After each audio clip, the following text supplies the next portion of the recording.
ஜெய் சாய்ராம் எங்கள் ஸ்ரீ சாய்ராம். ஓம் சாய்ராம். தாய் அன்பர்களுக்கு என் பணிவான வணக்கங்கள்.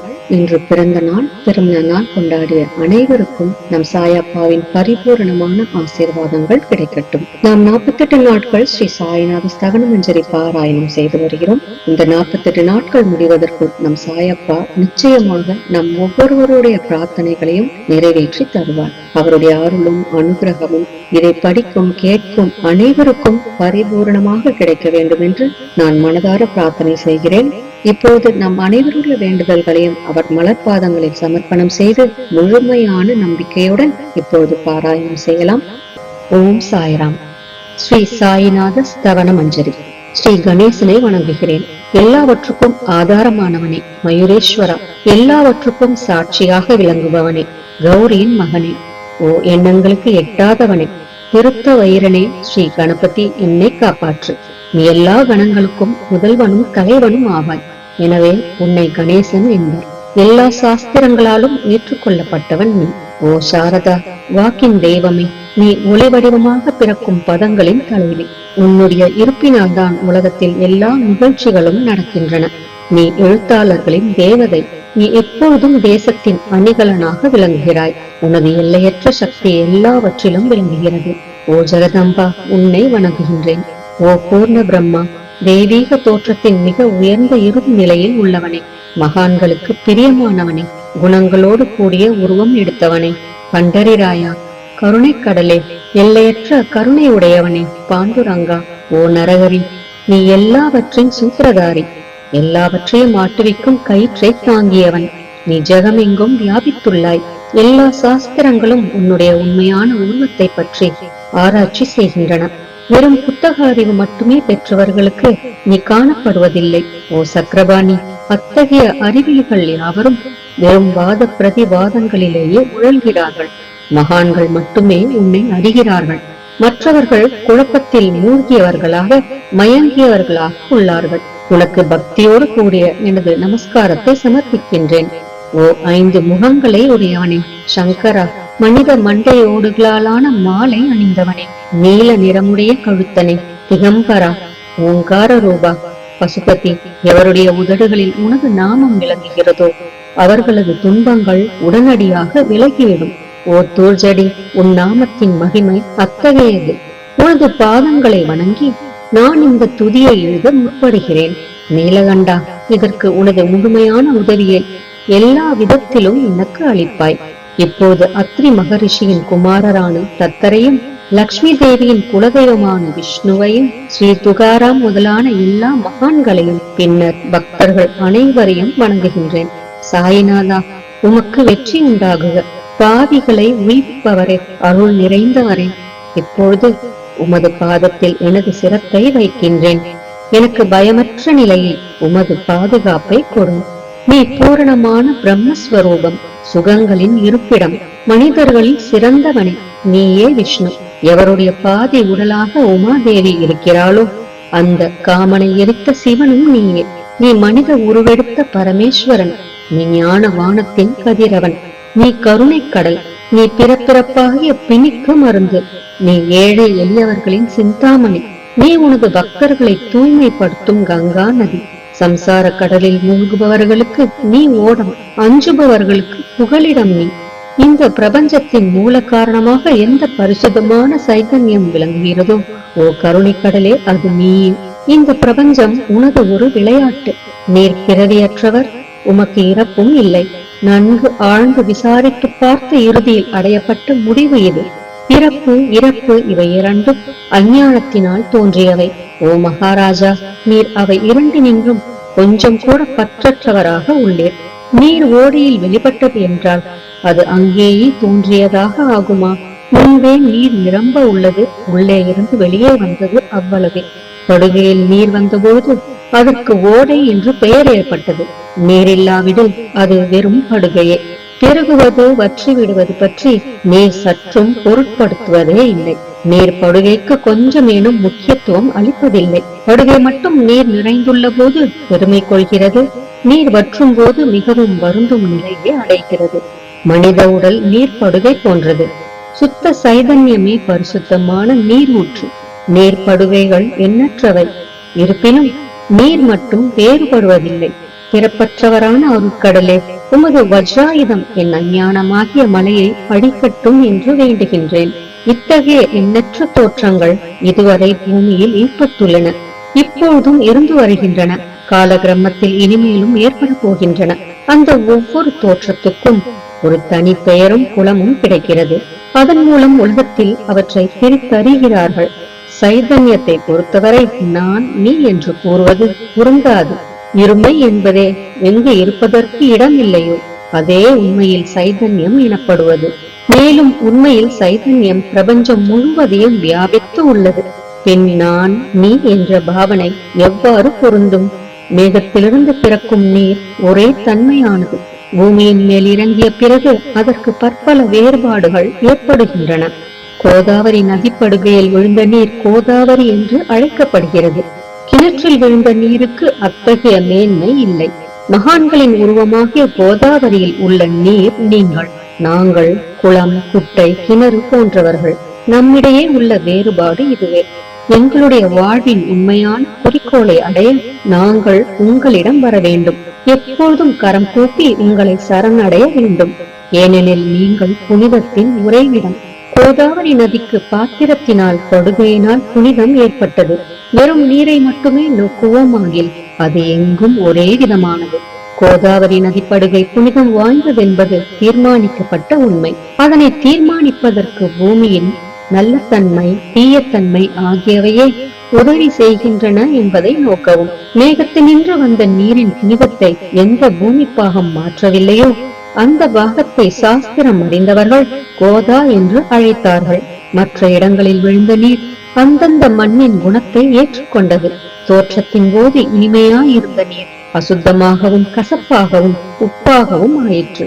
அவ்வாறே ஓ குருநாதா, எந்த சரீரத்தில் 6 வைரிகளின் மாசு ஏற்படவில்லையோ அந்த புனிதமான சரீரத்திற்கு மகான் என்ற பெயர் பொருந்தும். எனவே மேன்மையும் புனிதமும் பொருந்திய மகான்களை அந்த கோதாவரி என்றே கூறுகின்றேன்.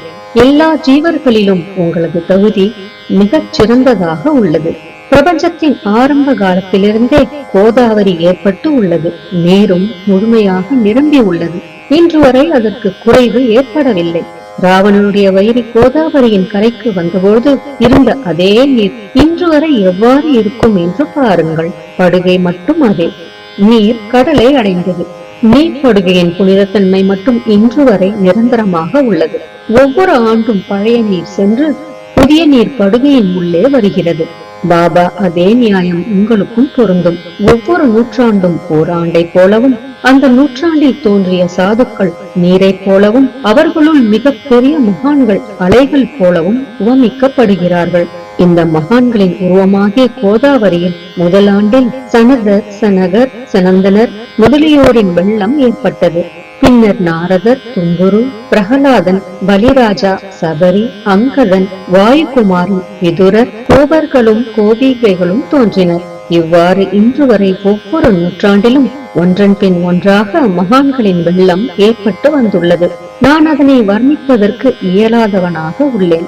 ஓ சாய்நாதா, இந்த நிகழும் நூற்றாண்டில் மகான்களின் தோற்றமாகிய கோதாவரியில் நிச்சயமாக உமது வெள்ளம் வந்துள்ளது.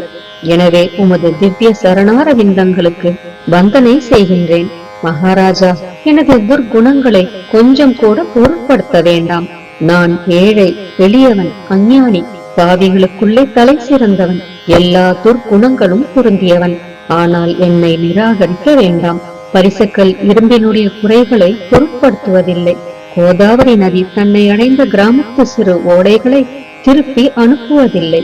உங்களுடைய அருள் நோக்கை செலுத்தி என்னிடமுள்ள எல்லா தீய குணங்களையும் விரைவாக அழித்து விடுங்கள். அடியேனுடைய வேண்டுதல் இதுவே.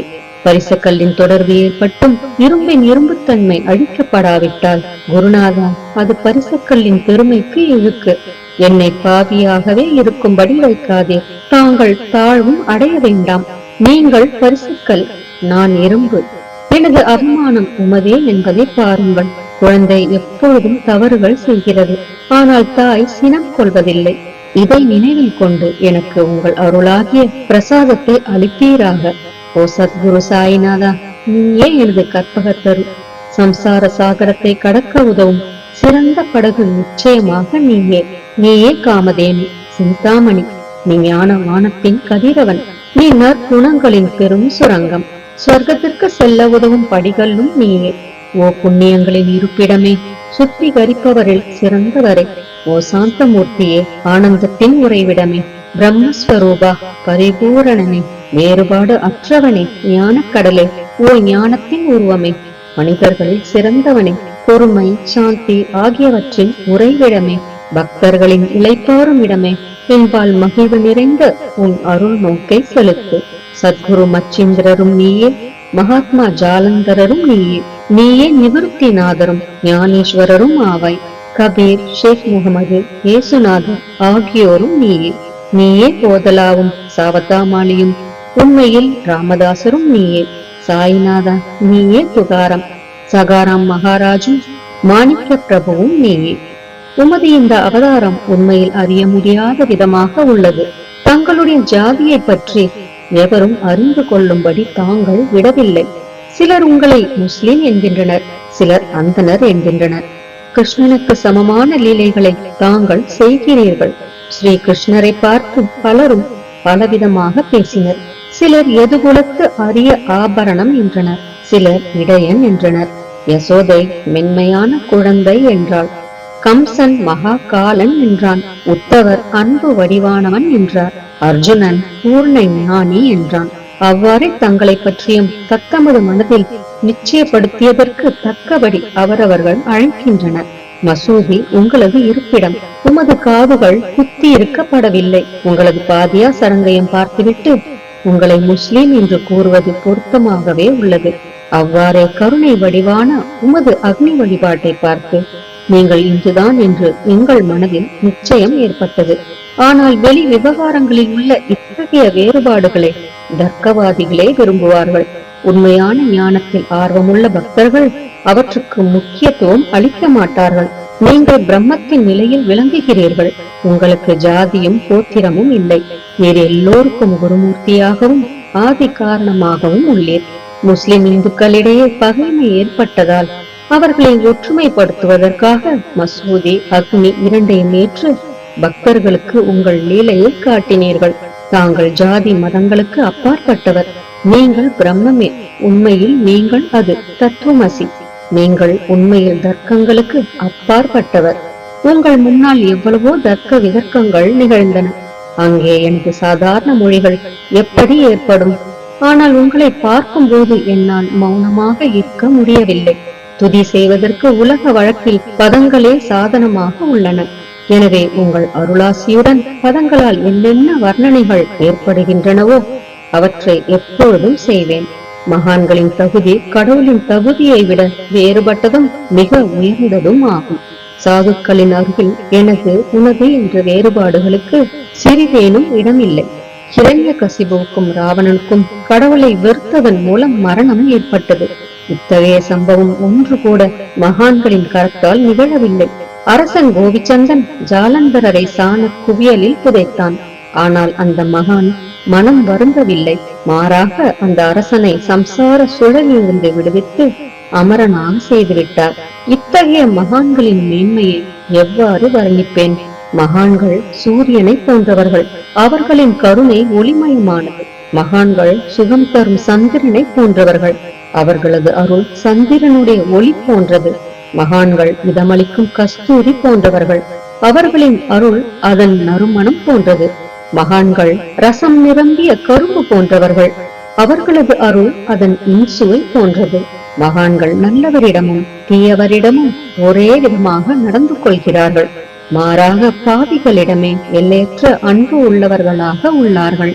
கோதாவரி நதியின் நீரில் அழுக்கடைந்த துணிகளே துவைப்பதற்காக வருகின்றன. சுத்தமானவை கோதாவரி நின்று வெகு தொலைவில் பெட்டியிலேயே தங்குகின்றன. பெட்டியில் வைக்கப்பட்டிருந்த அந்த துணியும் ஒருமுறை கோதாவரியின் படுகையில் நன்றாக துவைப்பதற்காக வந்தது.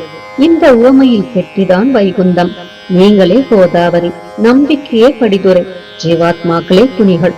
6 விகாரங்களே அவைகளை பற்றியுள்ள அழுக்கு. உங்களது பாதார விந்தங்களை தரிசிப்பதே கோதாவரி ஸ்நானமாகும். எல்லா அழுக்குகளையும் போக்கி சுத்தப்படுத்துவதில் நேர் மிகுந்த சாமர்த்தியசாலி. சம்சாரத்தில் உழலும் ஜனங்களாகிய நாங்கள் மேலும் அழுக்கு படிந்தவர்களாக உள்ளோம். எனவே மகான்களின் தரிசனம் பெறுவதற்கு உரிமை பெற்றவர்கள் நாங்கள். கோதாவரி நதியில் நீர் நிரம்பி உள்ளது. படித்துறையில் துவைப்பதற்கான அழுக்கு துணிகள் உள்ளன. அவை அப்படியே துவைக்கப்படாமல் கிடந்தால் அது உண்மையில் கோதாவரிக்கு இழுக்கு ஆகும்.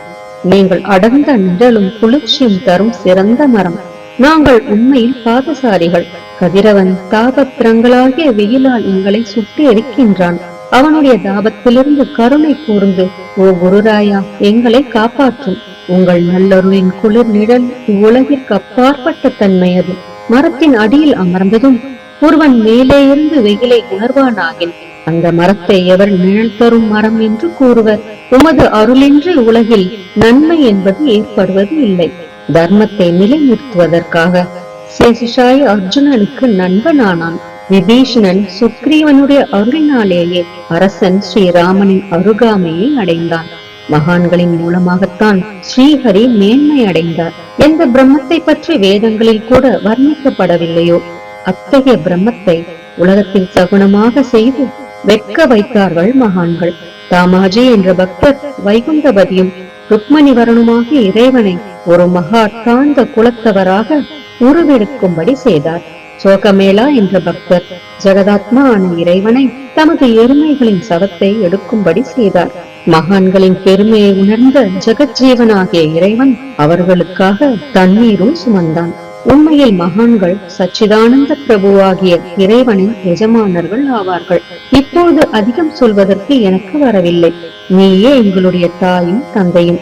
ஓ சத்குரு சாய்நாதா, ஷீரடி கிராமத்தில் வசிப்பவரே, பாபா, உமது லீலைகளின் உண்மையான பொருளை எவரும் அறியவில்லை. அவ்வாறிருக்க எனது வெற்று வார்த்தைகள் எவ்வாறு அவற்றை விளக்க முடியும் சொல்லுங்கள். ஜீவன்களுக்கு ஓய்வளிக்கும் பொருட்டு தாங்கள் ஷீரடியில் வந்தீர்கள். அகல்களில் நீரூற்றி விளக்கேற்றி நீங்கள் எரிய வைத்தீர்கள். 7 சான் நீளமுள்ள குறுகிய மரப்பலகையை நீங்கள் படுத்துக் கொள்ளும் கட்டிலாக்கி உங்கள் யோக சாமர்த்தியத்தின் சக்தியை பக்தர்களுக்கு காட்டினீர்கள். அநேக பெண்மணிகளின் மலட்டு தன்மையை நீக்கி அருளினீர்கள். எத்தனையோ வியாதிகளை உதியின் மூலம் குணப்படுத்தினீர்கள். இவ்வுலக சம்பந்தமான துன்பங்களை நீக்குவது உமக்கு ஒரு பொருட்டே அன்று. யானை ஒன்று இரும்பை ஒரு சுமையாக எவ்வாறு கருதும்? இப்போது குருராயா, இந்த எளியவன் பால் கருணை காட்டுவீராக. நான் உமது பாதங்களை அண்டியுள்ளேன். என்னை திருப்பி அனுப்பிவிடாதீர்கள். நீர் அரசருக்கெல்லாம் அரசர், குபேரனுக்கும் குபேரர், வைத்தியருக்கெல்லாம் வைத்தியர். உங்களை விட சிறந்தவர் எவரும் இலர். மற்ற தெய்வங்களை பூஜிப்பதற்கு அதற்கு தகுந்த சிறப்பு உபகரணங்கள் உள்ளன. ஆனால் உம்மை பூஜிப்பதற்கு உலகில் பொருட்களே இல்லை. சூரியனுடைய இல்லத்தில் தீபாவளி பண்டிகை வந்ததென்றால் எப்பேற்பட்ட பொருட்களை கொண்டு அதை கொண்டாடுவோம். சமுத்திரத்தின் தாகத்தை தீர்க்க இந்த புவியிடத்தில் நீர் இல்லை. நெருப்பை உஷ்ணப்படுத்த எங்கிருந்து அக்னி கொண்டு வருவது? ஓ ஸ்ரீ சமர்த்தா குருராயா, பூஜைக்குரிய பொருட்கள் யாவும் உண்மையில் உமது ஆத்மாவின் அம்சமாய் உள்ளன. மேற்கூறப்பட்டவையெல்லாம் தத்வருஷ்டியால் கூறப்பட்ட பேச்சுக்களே அன்றி என் மனதில் அனுபவத்தால் ஏற்பட்டவை அன்று. அனுபவம் இன்றி கூறப்படும் பதஜாலங்கள் வீணே ஆகும். போகட்டும். உலக வழக்கத்தின்படி உமக்கு நான் பூஜை செய்யலாம் என்றால் அதனை செய்வதற்கு தேவையான திறமை எனக்கு இல்லை எனது குருநாதா. பலவித கற்பனைகள் செய்து உமக்கு பூஜை செய்கிறேன். அருள் மிகுந்தவரே, அடியனுடைய அத்தகைய பூஜையை ஏற்றுக்கொள்வீராக. இப்போது அன்பு கண்ணீரால் உமது பாதங்களை கழுவுகின்றேன். உண்மையான பக்தியாகிய சந்தனத்தை அரைத்து உமக்கு பூசுகின்றேன். எனது அழகிய பதங்களாகிய இந்த கவனியை உமக்கு அணிவிக்கின்றேன். பிரேமை என்ற மலராகிய மாலையை உமது கழுத்தில் அணிவிக்கின்றேன். எனது துர்குணங்களாகிய தூபத்தை உமக்கு முன்பு எரிய விடுகின்றேன். அது மிக தீய பொருளாயினும் அது நின்று தீய வாசனை எழுவதில்லை. சத்குருவுக்கு முன்பு அன்றி வேறு எங்கெங்கு தூபம் எரியவிடப்படுகிறதோ அங்கெல்லாம் தூப பொருளுக்கு ஏற்படும் நிலை வருமாறு தூப திரவியத்திற்கு அக்னியின் ஸ்பரிசம் ஏற்பட்ட மாத்திரத்தில் அதனது நறுமணம் என்ற நல்ல குணம் அதனை விட்டுவிட்டு சென்று விடுகிறது. உமது எதிரே இதற்கு மாறாக நிகழ்கிறது. தீய தன்மைகள் அக்னியில் எரிந்து விடுகின்றன. உலகம் பார்த்து மகிழும்படி சத்குணம் எவ்வித குறைவுமின்றி தங்கிவிடுகிறது. மனிதனுடைய தீய குணங்கள் யாவும் எரிந்த பின் மனம் மாசற்றதாகிறது. கங்கையிலுள்ள மாசுகள் நீங்கியவுடன் அவள் இயல்பாகவே புனிதமடைகின்றாள். மாயை மோகம் என்ற தீபத்தை உமக்கு சுற்றுகின்றேன். அதன் மூலம் எனக்கு வைராக்கியம் என்ற ஒளி கிடைக்கும். உனக்கு அமர்வதற்கு சுத்தமான நம்பிக்கை என்ற சிம்மாசனத்தை அளிக்கின்றேன். அதனை ஏற்று பக்தி என்ற நைவேத்தியத்தையும் எடுத்துக் கொள்வாயாக. பக்தி நைவேத்தியத்தை நீ உண்டுவிட்டு அதனது ரசத்தை எனக்கு கொடு. ஏனெனில் நான் உமது பச்சிலம் குழந்தை. உனது பாலில் எனக்கு உரிமை உண்டு. எனது மனதை உமக்கு தட்சணையாக அர்ப்பணிக்கின்றேன். அதனால் கர்த்தத்துவம் என்பது எந்த விதத்திலும் என்னிடம் இருக்காது. இப்போது பிரார்த்தனையோடு உனக்கு சாஷ்டாங்க நமஸ்காரம் செய்கின்றேன். ஓ புண்ணிய ஸ்லோகா சாய்நாதா, அதனை தாங்கள் ஏற்றுக்கொள்வீராக. பிரார்த்தனாஷ்டகம். சாந்தமான மனமுடையவரே, சிறந்த அறிவுடையவரே, சாய்நாதா, அருள் நிறைந்தவரே, கருணை கடலே, சத்திய ஸ்வரூபமானவரே, மாயையாகிய இருளை அழிப்பவரே, ஜாதி மதங்களுக்கு அப்பாற்பட்டவரே, சாதனையின் முடிவை அடைந்தவரே, எண்ணங்களுக்கு அப்பாற்பட்டவரே, கருணைக்கு உறைவிடமே, ஷீரடி கிராமத்தில் உறைபவரே, ஓ சாயிநாதா, என்னை காப்பாற்றும், என்னை காப்பாற்றும்.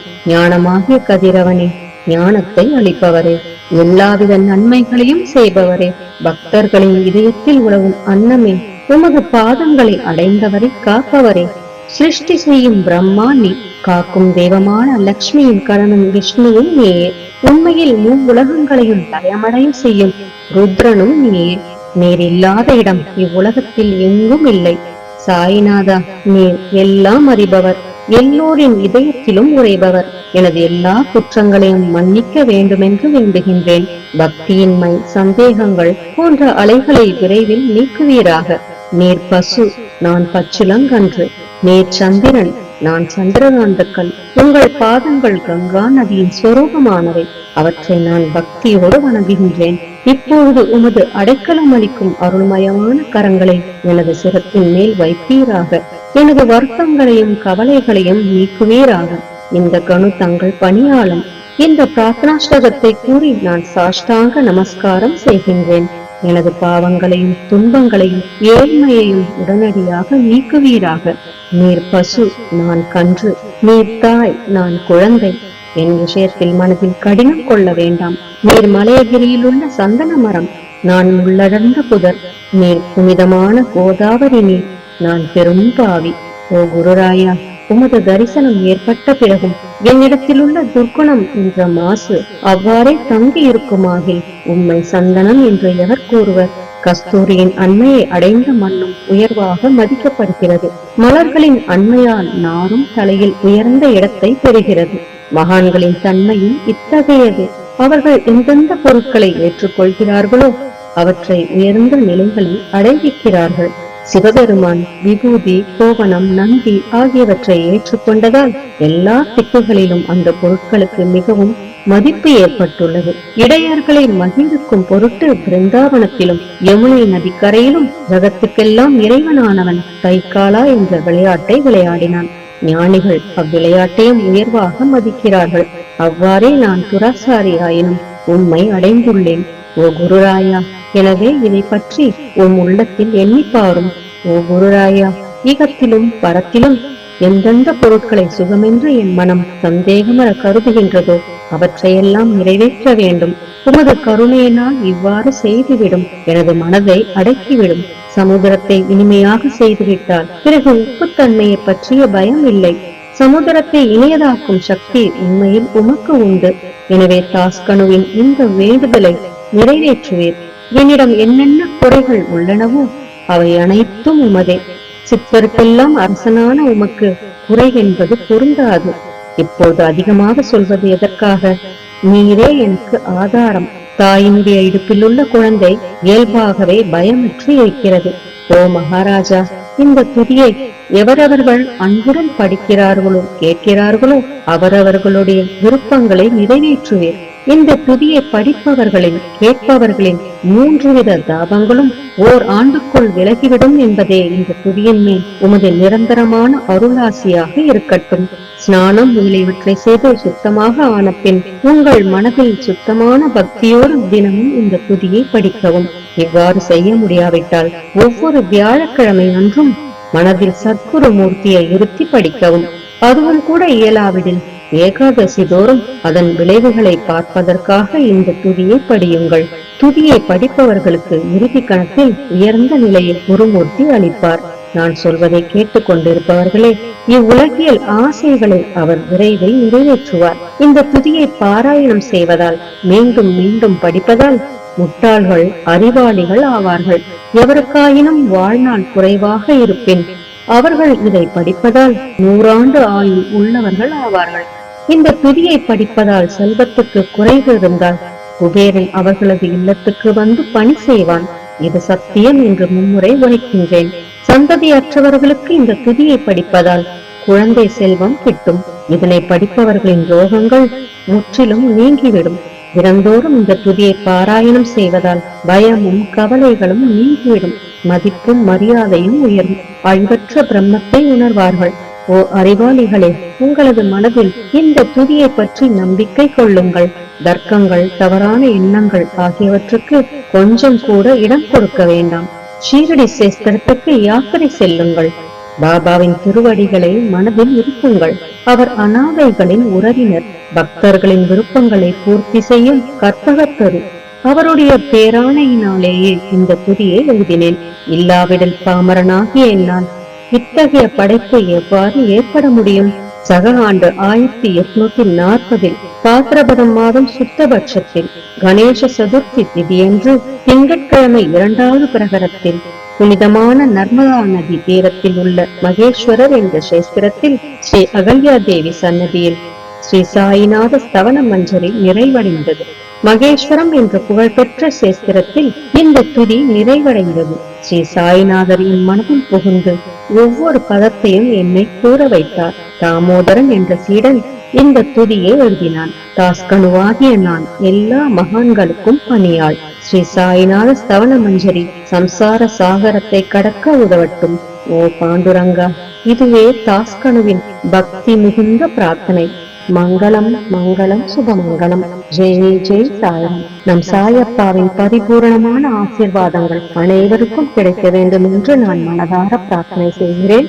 அனைவரும் எல்லா நலன்களையும் பெற்று மிகவும் சிறப்பான, மகிழ்ச்சியான, நிம்மதியான, ஆரோக்கியமான வாழ்க்கை வாழ நம் சாயப்பா நம் அனைவரையும் ஆசீர்வதிக்கட்டும். ஜெய் ஜெய் சாய்ராம். ஜெய் சாய்ராம் எங்கள் ஸ்ரீ சாய்ராம். ஜெய் சாய்ராம் ஜெய ஸ்ரீ சாய்ராம். ஜெய் சாய்ராம் எங்கள் ஸ்ரீ சாய்ராம்.